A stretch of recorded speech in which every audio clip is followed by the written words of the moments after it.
Hello friends, स्वागत है आपका अपने YouTube channel Bihar board study point Prince sir पे।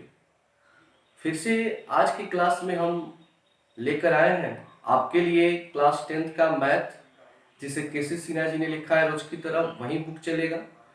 और कल की क्लास में हमने पढ़ा था एक्सरसाइज 3.1 का कंसेप्ट कि उसमें क्या क्या करना है। कि सबसे पहले तो हमें ग्राफ पढ़ना है जो एग्जाम में आपका 5 नंबर का आता है। फिर उसके बाद हमें पढ़ना है प्रतिच्छेदी, संपाती, समांतर, उसके सारे कंडीशन कि कब संगत होता है, कब असंगत होता है, कब किसके कितने हल होते हैं, इन सारी चीज़ों की जानकारी कल की क्लास में हमने लिया था। तो चलिए हम लोग शुरू करते हैं एक्सरसाइज 3.1 का क्वेश्चन नंबर 1, 2 और 3। आज की क्लास में हम लोग एक्सरसाइज 3.1 का क्वेश्चन नंबर 1, 2 और 3 को कंप्लीट कर देंगे। ठीक है, ये तीनों जो है ग्राफ के सवाल है और आपके एग्जाम में एक क्वेश्चन तो हमेशा रहेगा 5 नंबर का। इसलिए आप लोग इसे काफी अच्छे से, काफी ध्यान से समझेंगे। और वीडियो को अगर पूरा आपने देख लिया तो समझ जाइए 5 नंबर तो आपके हाथ में एकदम क्लियर है कि एकदम आपके हाथ में आएगा ही। ठीक है, तो चलिए शुरू करते हैं पहला क्वेश्चन। उससे पहले आपसे एक बात कह दें कि अगर आप चैनल पे नए हैं तो प्लीज प्लीज चैनल को सब्सक्राइब कर लीजिए, बेल आइकन दबा दीजिए, बगल में ऑल वाला ऑप्शन क्लिक कीजिएगा ताकि जैसे ही मैं वीडियो अपलोड करूं तुरंत आपको वीडियो मिल जाए। ठीक है, तो हमारा जो किताब आप लोग निकाल लेंगे, पहला जो क्वेश्चन है वो क्वेश्चन है कि सुधा अपने सखियों के साथ बाजार गई, वे गोलगप्पा और दही बड़ा खाना चाहती थी। मतलब सुधा नाम की कोई लड़की है, वो अपने सखियों के साथ, सखिया मतलब होता है अपने सहेलियों के साथ बाजार जाती है। ठीक है, और वह गोलगप्पा और दही बड़ा खाना चाहती थी। मतलब उसका मन था कि गोलगप्पा खा लिया जाए और दही बड़ा खा लिया जाए। गोलगप्पा समझते हैं आप लोग, आम भाषा में उसको हम लोग पुचका बोलते हैं। होता है ना वो पुचका, मतलब बना होता है कटोरी जैसा, जिसमें कुछ दुकानदार वो पानी में डाल देता है जिससे वो तीखा हो जाता है, तो वो गोलगप्पा होता है। दही बड़ा आपने देखा होगा, दही मिला करके बनाया जाता है। और ये सारी चीजें आदमी घर पे तो कम ही खा पाता है। हम खास करके अपना अनुभव बता रहे हैं, ज्यादातर आदमी शादी विवाह में मिलता है तो ज्यादा ज्यादा लोग खाते हैं। खास करके गोलगप्पा तो मतलब हर शादी विवाह में आजकल लोग रख रहे हैं। तो स्टार्टिंग वहीं से होता है बच्चों का, और बच्चों के बाद सभी लोग लग जाते हैं, भाई जितना मिले उतना खा लो। ठीक है ना, तो उसी गोलगप्पे और दही बड़ा की बात हो रही है। उसका मन है कि मुझे गोलगप्पा और दही बड़ा खाना है। उनके द्वारा ली गई गोलगप्पा की प्लेटों की संख्या दही बड़ा के प्लेटों की संख्या की आधी है। मतलब जो गोलगप्पा के प्लेटों की संख्या है वो दही बड़ा के प्लेटों की संख्या की आधी है। मतलब कहने का सेंस ये है कि अगर दही बड़ा है 10 प्लेट तो गोलगप्पा है 5 प्लेट। अगर दही बड़ा है 20 प्लेट तो गोलगप्पा है 10 प्लेट। मतलब गोलगप्पा का जो प्लेट का संख्या है वो दही बड़ा के प्लेटों की संख्या की आधी है। आधा मतलब होता है 1/2। किसी भी संख्या के बटे में 2 लगा दीजिए तो वो उसका क्या हो जाता है, आधा हो जाता है। जैसे मान लीजिए 10 का आधा करना है तो 10 के बटे में 2 लगा दीजिए तो 2 बचे 10 हो जाता है। ठीक है, क्वेश्चन में देखिए, अच्छे से क्वेश्चन को अगर समझ जाएंगे ना तो आराम से सवाल बना लेंगे, इसलिए ध्यान से हर बात को सुनिएगा। फिर आगे है, गोलगप्पा के एक प्लेट की कीमत 10 रुपया तथा दहीवाड़ा के एक प्लेट की कीमत 5 रुपए थे। उसने 60 रुपए खर्च किए। इस स्थिति का बीजीय तथा आलेखीय निरूपण करें। मतलब कहने का अर्थ ये है, सवाल हमारा ये है कि दो चीज, क्योंकि हमारा चैप्टर ही है दो चर वाले रैखिक समीकरण युग्म, तो हर सवाल में 2 पॉइंट तो जरूर आएगा। जैसे कि इसमें एक है गोलगप्पा और दूसरा है दही बड़ा। ठीक है, पहली बार में वो संख्या को बता रहा है कि गोलगप्पा के प्लेटों की जो संख्या है वो दहीवाड़ा के प्लेटों की संख्या की आधी है। दूसरी बार में कह रहा है कि गोलगप्पा, जब गोलगप्पा की बात आती है तो दाम, उसका कीमत, गोलगप्पे की कीमत है 10 रुपया तथा दहीवाड़ा की एक प्लेट की कीमत है 5 रुपया। मतलब एक गोलगप्पा का प्लेट खाएंगे तो 10 रुपया और दहीवाड़ा का 5 रुपया, टोटल मिला के वो 60 रुपये देती है। कितना रुपये देती है, 60 रुपये देती है। तो आपको इसका बीजीय और आलेखीय निरूपण करना है। देखिए कभी कभी बीजीय आलेखीय कहता है, कभी कभी बीजीय ज्यामितीय भी कहता है, तो उससे घबराइएगा मत, बात एक ही होता है। मतलब दो चीज करना है आपको। पहले तो समीकरण तैयार करना है, समीकरण तैयार करने के बाद उनका हल करना है, और हल करने के बाद से ग्राफ खींचना है। ठीक है ना, तो लास्ट काम है ग्राफ का। तो ग्राफ की कॉपी में इस सवाल को आप लोग हल करेंगे। ग्राफ की कॉपी में आप देख सकते हैं, जब आप लोगों के पास ग्राफ की कॉपी हो तो उसमें देख लीजिए या खरीद के लाइएगा। तो एक तरफ ग्राफ का सीन दिया रहता है फिगर कि इसमें आपको ग्राफ बनाना है, और उसके पहले वाले भाग में दिया रहता है कॉपी जैसा, जिसमें आपको हल करना है। ठीक है ना। तो चलिए पहले हम लोग हल करना सीखेंगे। आज की क्लास में हम आपको ग्राफ नहीं बताएंगे खींच करके। आज की क्लास में हम तीनों सवाल का समीकरण निकालेंगे, और समीकरण निकालने के बाद से तीनों का हल करके दिखाएंगे कि कैसे इसका हल निकाला जा सकता है। जब हल निकालना सीख जाइएगा तो उसके बाद इसके बाद वाली क्लास में आपको तीनों का ग्राफ बना के दिखाएंगे कि कैसे ग्राफ इसका बनता है। तो पूरा पूरा आप ग्राफ समझ जाएंगे। ठीक है ना। तो चलिए पहले क्वेश्चन को ध्यान से समझिए। सबसे पहले तो हम लिखेंगे कि गोलगप्पे के प्लेटों की संख्या बराबर x और दहीबड़ा के प्लेटों की संख्या बराबर y। ठीक है। किसी एक को x माना जाता है और एक को y। किसी को भी मान सकते हैं x y। इसमें कोई प्रतिबंध नहीं है कि आप पहले वाले को ही x माने, दूसरे वाले को भी x मान लेंगे, पहले वाले को y मान लेंगे। लेकिन अच्छा रहता है कि पहले वाले को x मान लिया जाए और दूसरे वाले को y। सीधा सीधा रहता है। तो लिखते हैं हम क्वेश्चन नंबर हमारा ये 1 है। लिखेंगे माना गोलगप्पे की प्लेटों की संख्या बराबर x। गोलगप्पे के प्लेटों की संख्या बराबर x। फिर दहीबड़ा की प्लेटों की संख्या। इसका अर्थ समझते हैं ना। मतलब इसका अर्थ ये होता है कि ऊपर जो लिखा है उसी बात को लिखा गया। आप लोग पहले ही पढ़े होंगे y। फिर नीचे लिखेंगे प्रश्न से, कॉमा दे देंगे और पैराग्राफ छोड़ देंगे। देखिए ये है गोलगप्पा और ये है दहीबड़ा, दोनों को बराबर करना है। x और y लिख देंगे बीच में बराबर। दोनों में रिलेशन ये है कि गोलगप्पे के प्लेटों की जो संख्या है वो दहीबड़ा के प्लेटों की संख्या की आधी है। मतलब इसका आधा कर दिया जाए तो वो इसके बराबर हो जाएगा। मतलब दहीबड़ा के प्लेटों की संख्या को आधा कर दिया जाए तो वो गोलगप्पे की संख्या के बराबर हो जाएगा। तो किसी भी संख्या को आधा करने के लिए बटा में क्या लगा देते हैं, 2 लगा देते हैं। ठीक है ना। अब ये हो गया दोनों आपस में बराबर। मतलब ये है गोलगप्पा और ये है दहीबड़ा। दहीबड़ा का आधा कर देंगे तो वो गोलगप्पे के बराबर हो जाएगा। मतलब मान लीजिए 5 है, ये 10 है, तो 10 का आधा करेंगे तो 5 के बराबर हो जाएगा। समझ में आ रहा है बात। तो x बराबर y/2 लिख देंगे। उसके बाद देखिए अब क्या करेंगे, इसको हम लोग समीकरण 1 मान लेंगे। समीकरण 1 मान लेते हैं इसको हम लोग। और फिर से दूसरा कंडीशन में ये कहता है कि जो सुधा है वो 5 रुपये देती है गोलगप्पे के लिए और 10 रुपया देती है दहीबड़ा के लिए, टोटल 60 रुपये देती है। तो एक और समीकरण तैयार करते हैं। ये है आपका गोलगप्पा और ये है दहीबड़ा। 5 रुपये के हिसाब से एक प्लेट का दाम 5 रुपया है और इसका एक प्लेट का दाम 10 रुपये है। इस हिसाब से दोनों को मिलाकर, मतलब दोनों को जोड़कर वो दुकानदार को 60 रुपये देती है। इसे हम मान लेंगे समीकरण 2। ठीक है। ये समीकरण 1 हो गया और ये समीकरण 2 हो गया। अब चलिए आप लोग को हम बताते हैं कैसे समीकरण को हल किया जाता है। कोई भी समीकरण हो तो उसका ग्राफ खींचने के लिए कम से कम 2 हल होना चाहिए। कितना ज्ञात हल होना चाहिए बाबू? 2 हल होना चाहिए। 2 हल ज्ञात हो जाएगा तभी जाके आप सवाल बना सकते हैं। अगर 2 हल ज्ञात नहीं होगा तो कभी भी आप सवाल को ग्राफ नहीं खींच सकते हैं। तो x बराबर y/2 है, तो इसका हम क्या करेंगे, 2 हल ज्ञात करेंगे। कितना हल ज्ञात करेंगे?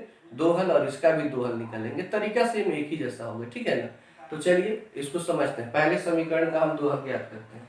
तो सबसे पहले हम लिखेंगे समीकरण 1 से।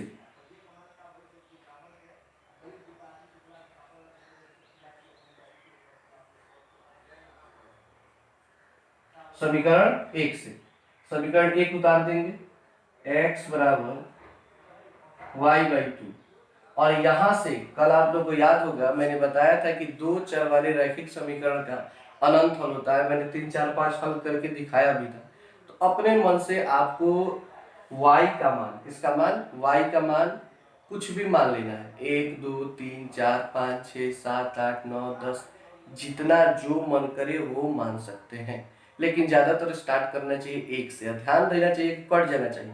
ये भी ध्यान रखिएगा कि मतलब उसमें 2 से भाग लग जाए। मान लीजिए आप y का मान 1 रखते हैं तो 2 से तो 1 में भाग लगेगा नहीं, तो फिर वो भी अच्छा नहीं रहेगा।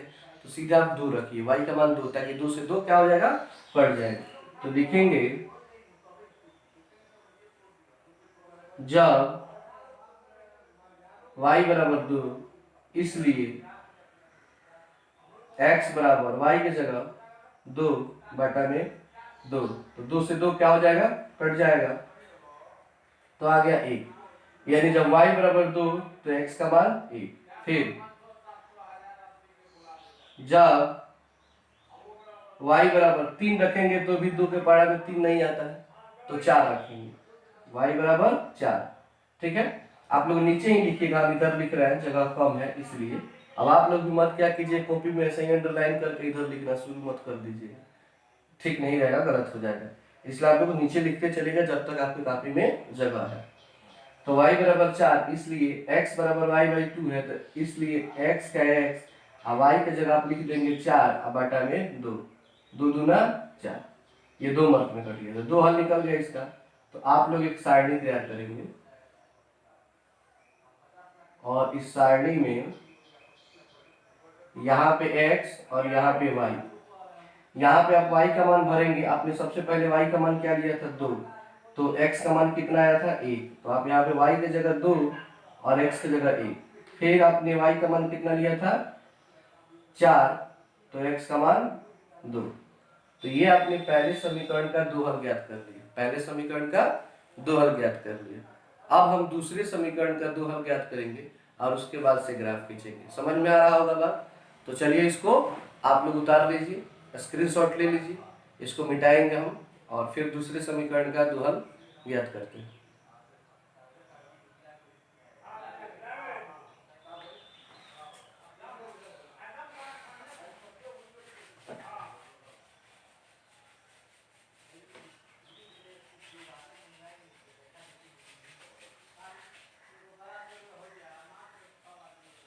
ये हमारा दूसरा समीकरण है, ठीक है। अब हम लिखेंगे समीकरण 2 से, समीकरण 2 से, और इस समीकरण को यहाँ पे उतार देंगे।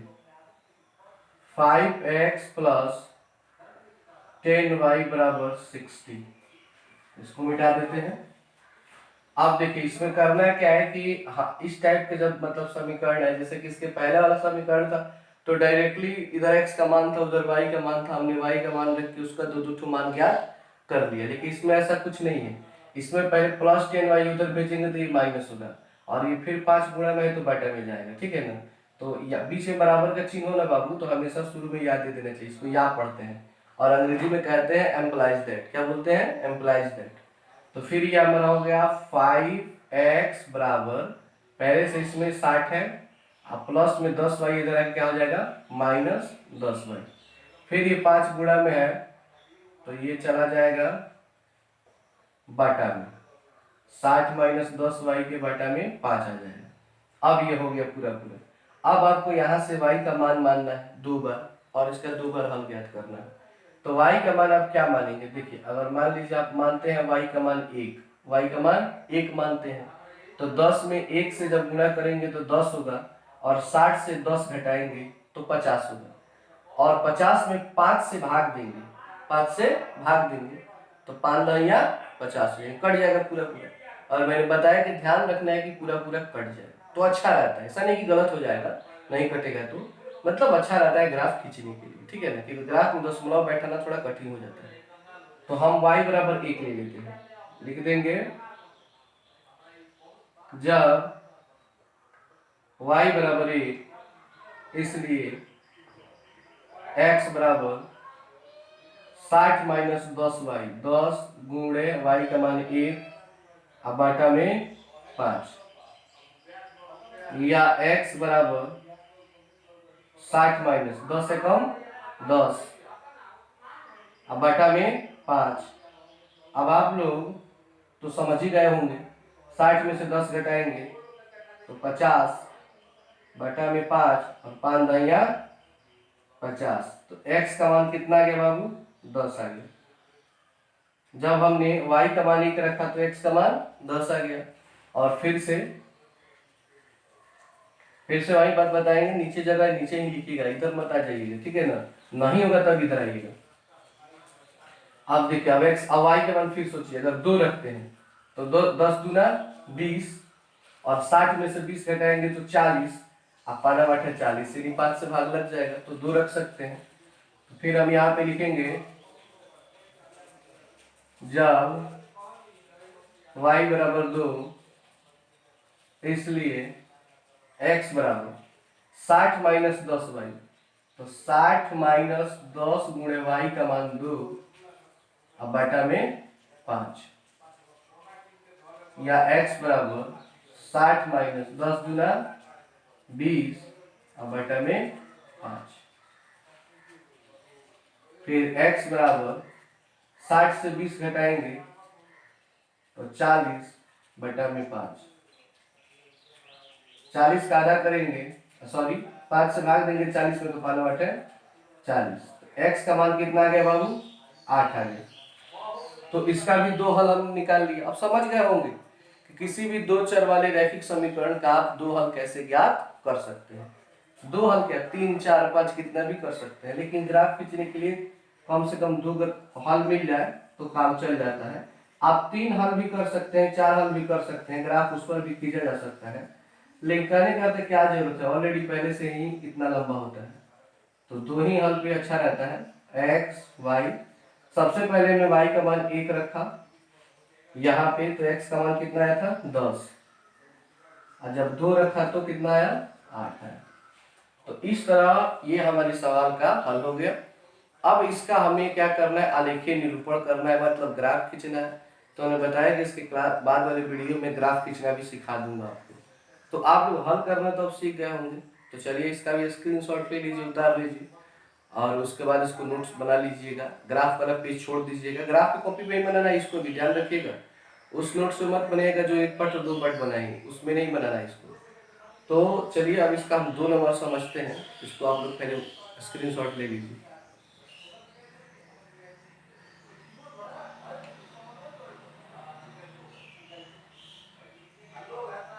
ठीक है, इसका 2 नंबर जो सवाल है, 2 नंबर सवाल है कि रोमिला एक परचून के दुकान में गई और 2 पेंसिल और 3 रबड़ 9 रुपए में खरीदी। सोनाली ने रोमिला के साथ नई प्रकार की पेंसिल और रबड़ देखा और उसने भी उसी तरह के 4 पेंसिल एवं 6 रबड़ 18 रुपए में खरीदी। इस स्थिति का बीजीय तथा आलेखीय निरूपण करें। मतलब इसमें भी यही काम करना है कि आपको सवाल के अनुसार 2 समीकरण तैयार करना है, और 2 समीकरण तैयार करने के बाद उसका हल करना है, दो दो ठो, जैसे अभी मैंने किया है। और उसके बाद से क्या करना है कि इसका भी ग्राफ खींचना है। तो देखिए इसमें बात हो रही है कि एक रमीला है और एक है उसकी सहेली सोनाली। एक रमीला है और एक सोनाली है। तो रमीला और सोनाली मार्केट जाते हैं, ध्यान से समझिएगा, मार्केट जाते हैं। तो रमीला क्या करती है कि 2 पेंसिल और 3 रबड़, 2 पेंसिल और 3 रबड़ खरीदती है 9 रुपए में। ठीक है, पेंसिल समझते हैं ना, जिससे ग्राफ बनाना है, पेंसिल से ग्राफ बनाइएगा, ध्यान रखिएगा। और रबड़ जो होता है जिसको हम लोग मिटकावना कहते हैं, क्या बोलते हैं? मिटकावना बोलते हैं। तो वो खरीदती है 2 और 3, टोटल मिलके 5 तो खरीदती है 9 रुपए में। आगे वाले दुकान पे जाती है तो सोनाली को दिखता है उसी टाइप का, मतलब पेंसिल और रबड़, तो कहती है उनको मैं भी थोड़ा सा ले लेती हूँ। तो वो उसका दुगुना लेती है, मतलब 2 पेंसिल की जगह 4 पेंसिल और 3 रबड़ की जगह 6 रबड़ लेती है, और वो उसको रुपये देती है 18 रुपये, क्योंकि 9 रुपये का दुगुना कितना होता है? 18 रुपये। उस हिसाब से वो रुपया उसको दुकानदार को देती है और वो खरीदती है। यही हमारा सवाल है।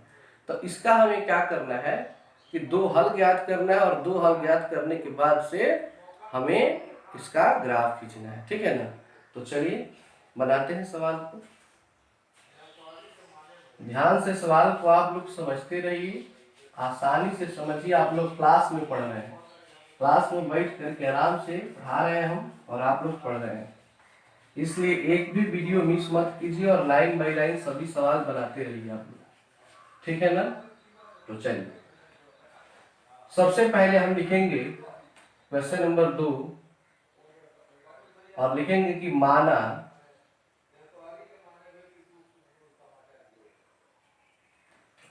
दो चीज है, एक है पेंसिल और एक है रबड़। मैंने बताया ना कि हर सवाल में 2 पॉइंट आएगा, एक है इसमें पेंसिल और एक है रबड़। तो लिखेंगे माना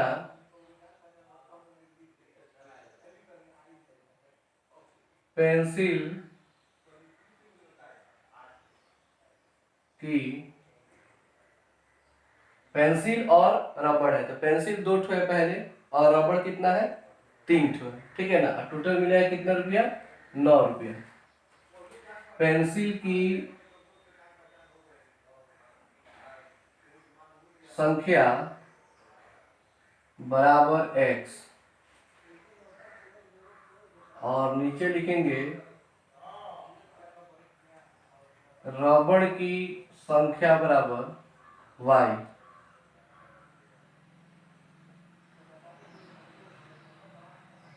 प्रश्न से दो ठो पेंसिल है, यह है पेंसिल और यह है रबड़, 2 पेंसिल और 3 रबड़, दोनों को मिलाकर के कितना रुपया टोटल दिया जाता है 9 रुपया। ये हमारा समीकरण 1 हो गया, ठीक है।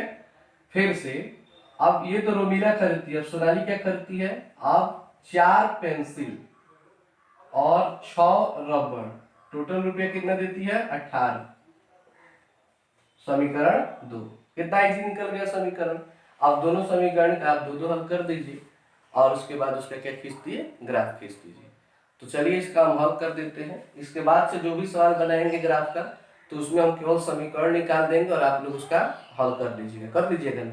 चलिए एक और हल कर देते हैं, इसके बाद से जितने भी ग्राफ आएंगे सब में हम केवल समीकरण निकाल देंगे। सबसे पहले लिखेंगे उस पहले सवाल की तरह समीकरण 1 से,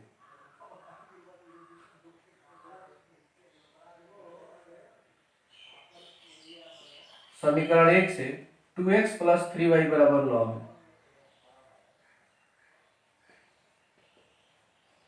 प्लस में 3y है, बराबर उधर जाके माइनस हो जाएगा, तो इधर केवल बचेगा 2x। 9 का 9 अब प्लस 3y आके इधर हो गया माइनस 3y। ये 2 गुणा में है तो बटा में चला जाएगा।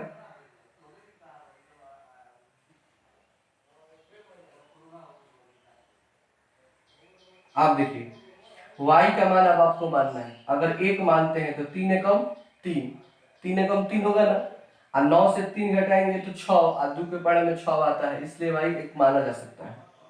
तो लिखेंगे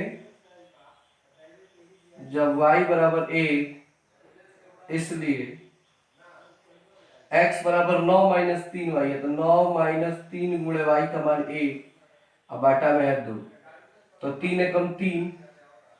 ये बार बार बात बोलते हैं कि आप लोग उसी लाइन में ही लिखिएगा जगह है तो।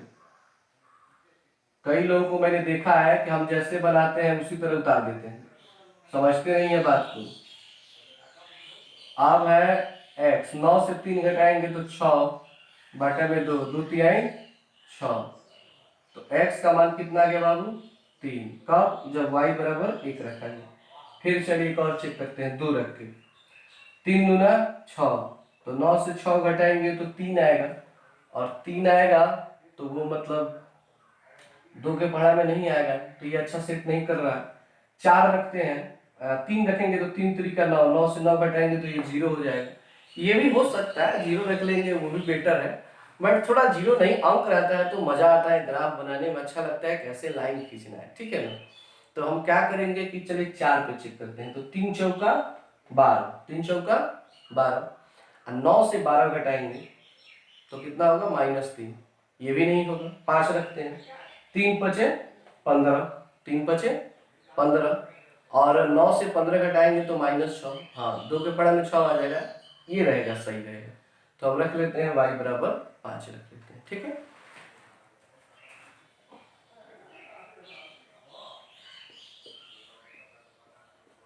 y बराबर 5, इसलिए x बराबर, जैसे यहाँ 9 माइनस 3 गुणे 1 था ना, 1 की जगह 5 हो जाएगा। 9 माइनस 3 गुणे 5 बटा में 2।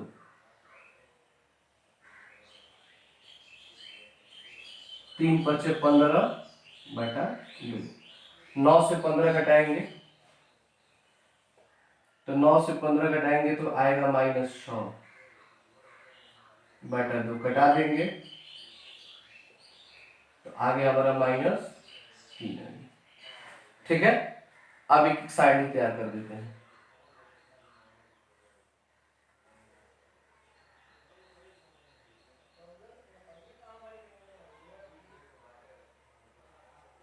हमने सबसे पहले y का मान क्या रखा था 1, तो x का मान कितना है 3। दूसरी बार y का मान हमने क्या रखा 5, तो x का मान -3।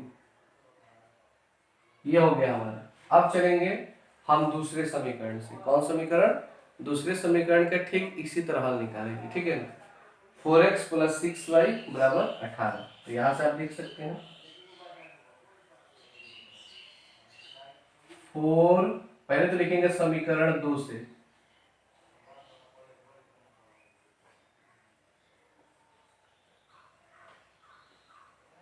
फोर एक्स प्लस 6y बराबर 18। ध्यान से आप देखिए तो इसका कॉमन अगर कोई अंक दिख रहा है तो क्या दिख रहा है, मतलब 2 से 4, मतलब 2 से भाग लग जाएगा 4 में, 2 से 6 में भी लग जाएगा और 2 से 18 में भाग लग जाएगा। तो कॉमन लेते हैं पहले 2, सवाल इजी हो जाएगा। यहाँ से 2 कॉमन लेंगे तो यहाँ पे बचेगा 4x, सॉरी 2 दूना 4, 2x, 2 तिहाई 6, 3y और 2 नवा 18। बाबू जो कॉमन लिया जाता है वो समाप्त हो जाता है, कॉमन को लेके नहीं चला जाता है, कॉमन छोड़ दिया जाता है। बच गया हमारे पास क्या 2x प्लस 3y बराबर 9। ध्यान से देखिए तो यही समीकरण 1 भी है, समीकरण 1 भी यही है, 2x प्लस 3y बराबर 9, बिल्कुल वही है जो हमने यहाँ पे हल किया है। तो यहाँ से आपको क्या करना है ना, बिल्कुल एकदम यही सब बात, ये लाइन बाय लाइन, थोड़ा सा भी चेंज नहीं करना है, यहाँ से पूरा उतार देना है, पूरा उतार देना है, समीकरण का हल हो गया। समझ रहे हैं बात को, एकदम बिल्कुल वही उतार देना है, सारा का सारा चीज जितना दिख रहा है सब इसके नीचे आपको क्या करना है, उतार देना है।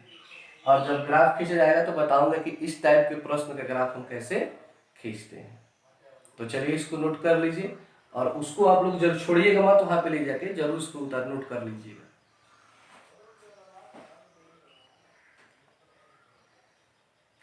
अब आइए क्वेश्चन नंबर हम 3 को समझते हैं, आज का लास्ट क्वेश्चन।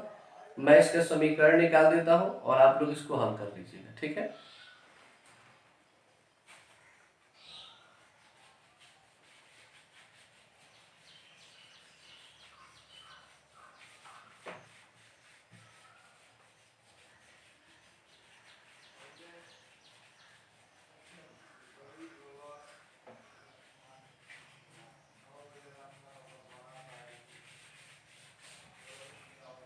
तीसरा सवाल है हमारा, वो ये है कि पिता की वर्तमान उम्र अपने पुत्र की उम्र के दुगुने से 30 वर्ष अधिक है। 10 वर्षों के बाद पिता की उम्र पुत्र की उम्र की 3 गुनी हो जाएगी। इस स्थिति या कथन का बीजीय या लेखनीय निरूपण करें। मतलब इसका भी आपको वही काम करना है कि 2 समीकरण ज्ञात करना है और दोनों समीकरणों को क्या करना है, हल कर देना है। ठीक है ना, और उसके बाद उसका ग्राफ खींच देना है। बड़ा इजी सवाल है, ध्यान से बस समझिएगा थोड़ा सा। देखिए इस टाइप का सवाल जो है एनसीईआरटी का मैथ का 3.1 जब पढ़ेंगे तो उसमें पहला ही क्वेश्चन है इसी टाइप का, पिता पुत्र का बात है। तो वहाँ पे 3.1 में मात्र 3 ही क्वेश्चन है, इसमें तो बहुत सारे क्वेश्चन है, उसमें मात्र 3 ही क्वेश्चन है। तो चलिए बिना समय गंवाए शुरू करते हैं। क्वेश्चन है कि पिता की वर्तमान उम्र अपने पुत्र की उम्र के दुगुने से 30 वर्ष अधिक है। मतलब एक है पिता और एक है पुत्र। तो पिता का जो उम्र है, वर्तमान उम्र, अभी का उम्र की बात हो रही है, वो अपने पुत्र के उम्र के, वर्तमान उम्र के दुगुना, दुगुना से 30 वर्ष अधिक है। बात को समझिएगा, दुगुना से 30 वर्ष अधिक है किनका, उनके पिता की उम्र। फॉर एग्जाम्पल मान लीजिए कि राम और दशरथ पिता पुत्र थे। तो दशरथ का जो उम्र है राम के उम्र के दुगुना से 30 वर्ष अधिक है। मान लीजिए कि राम का उम्र है 5 वर्ष, राम का उम्र है 5 वर्ष मान लेते हैं। तो 5 का दुगुना क्या होता है? 5 दूना 10, 5 दूना 10, उसमें 30 वर्ष अधिक, 30 जोड़ दीजिए। अधिक करने का अर्थ होता है जुड़ा जाता है और कम का अर्थ होता है घटाया जाता है। तो 5 दूना 10 और 30 40 वर्ष। इसका अर्थ ये होगा कि राजा दशरथ का जो उम्र है वो 40 वर्ष है। कब? जब राम का उम्र है 5 वर्ष। समझ में आ रहा है? मान लीजिए कि राम का उम्र 10 वर्ष है तो उसका दुगुना प्लस 30, तो 10 दूना 20 और 30 50। यदि राम जब 10 वर्ष के हुए तो राजा दशरथ 50 वर्ष के हुए। थोड़ा सा कॉमेडी टाइप का है, ऐसा नहीं होता है, फिर भी सवाल ऐसा ही है, ठीक है ना। तो सबसे पहले तो हम लिख लेंगे माना कि पिता की उम्र जो है वो x वर्ष है और पुत्र की जो उम्र है वो y वर्ष है। किसी एक को तो x y मानना ही पड़ेगा ना। चलिए लिख लेते हैं। सबसे पहले हम लिखेंगे क्वेश्चन नंबर 3, माना पिता की उम्र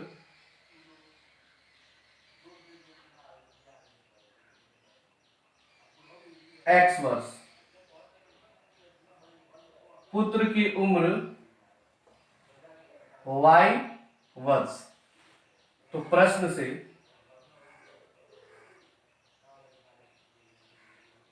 दोनों का उम्र बराबर करना है। यह है पिता और यह है पुत्र, दोनों का उम्र बराबर करना है। तो जो पिता का उम्र है वह अपने पुत्र के दुगुना, पुत्र का दुगुना, तो पुत्र का दुगुना का अर्थ 2 से गुणा, उसमें 30 वर्ष अधिक है, तब जाके ये इसके बराबर होंगे। मतलब कहने का सेंस ये है कि कभी भी छोटे वाले में जोड़ा जाता है चाहे गुणा किया जाता है ताकि बड़े वाले को बराबर हो जाए। जैसे कि मान लीजिए एक तरफ है 20 और एक तरफ है 5, दोनों को बराबर करना है। तो 15 कहाँ जोड़ेंगे? इधर जोड़ेंगे तो क्या ये बराबर हो जाएगा? नहीं होगा। इस 15 को हम इधर जोड़ देंगे तो ये दोनों आपस में क्या हो जाएगा? बराबर, क्योंकि ये कम है। तो हमेशा कम वाले में ही जोड़ा घटाया जाता है, ठीक है ना, ध्यान रखिएगा। तो ये है पुत्र, तो इनमें यही कम होंगे उम्र में, और ये है पिता, तो पिता के बराबर करने के लिए इनका दोगुना, सवाल कर रहा है दोगुने का 30 वर्ष अधिक है, दोगुने से 30 वर्ष अधिक है। आप देखिए तो ये हमारा हो जाएगा समीकरण 1। ऑलरेडी खैर इसको और भी सजा सकते हैं, जैसे या x बराबर 2y है, इधर है क्या हो जाएगा? -2y बराबर 30, समीकरण 1। ठीक है, ये हमारा समीकरण 1 हो गया। फिर सवाल कह रहा है हमारा कि 10 वर्षों के बाद पिता की जो उम्र है पुनः पुत्र की उम्र की 3 गुनी हो जाएगी। पुत्र की उम्र की 3 गुनी, यहाँ पे 2 गुना नहीं है, 3 गुना है। कब? 10 वर्ष बाद, आज से 10 वर्ष बाद। तो मान लीजिए कि अगर पिता का उम्र 10 वर्ष बाद 10 वर्ष बढ़ेगा तो पुत्र का उम्र भी तो 10 वर्ष बढ़ जाएगा। ऐसा थोड़ा है कि पिता का उम्र बढ़ रहा है पुत्र का उम्र वही भी रुका हुआ है, सबका उम्र धीरे धीरे बढ़ता है। तो ये है हमारे पिता और ये हम उनके पुत्र, दोनों को बराबर 10 वर्ष दोनों में बढ़ा दीजिए, +10 कर दीजिए। तो इनका जो उम्र है इनके उम्र से 3 गुना हो जाएगा। मतलब बराबरी जब करेंगे तो इसमें 3 से आपको गुणा करना पड़ेगा, तब जाके ये दोनों बराबर होगा। मतलब पिता का जो उम्र है आज से 10 वर्ष बाद अपने पुत्र के उम्र से 3 गुना हो जाएगा। ठीक है, अगर 4 गुना कहे तो 4 से गुणा कीजिए, 5 गुना कहे तो 5 से गुणा कर दीजिए। अब चलिए समीकरण तैयार करते हैं। x + 10 का x + 10, बाहर अगर कोई अंक हो तो उससे दोनों में बारी बारी से गुणा हो जाता है। तो 3 में y से गुणा करेंगे तो 3y, और 3 में 10 से गुणा करेंगे तो 3 9 या 30, प्लस में 3y इधर आएगा तो -3y, 30 का 30 और +10 है तो इधर आएगा तो -10। मतलब हमने x का x उतारा, ये +3y है तो इधर आया तो -3y, 30 पहले से है तो 30, और ये जो +10 है बराबर किधर आएगा? क्या आ गया? -10। 30 से 10 घटाएंगे तो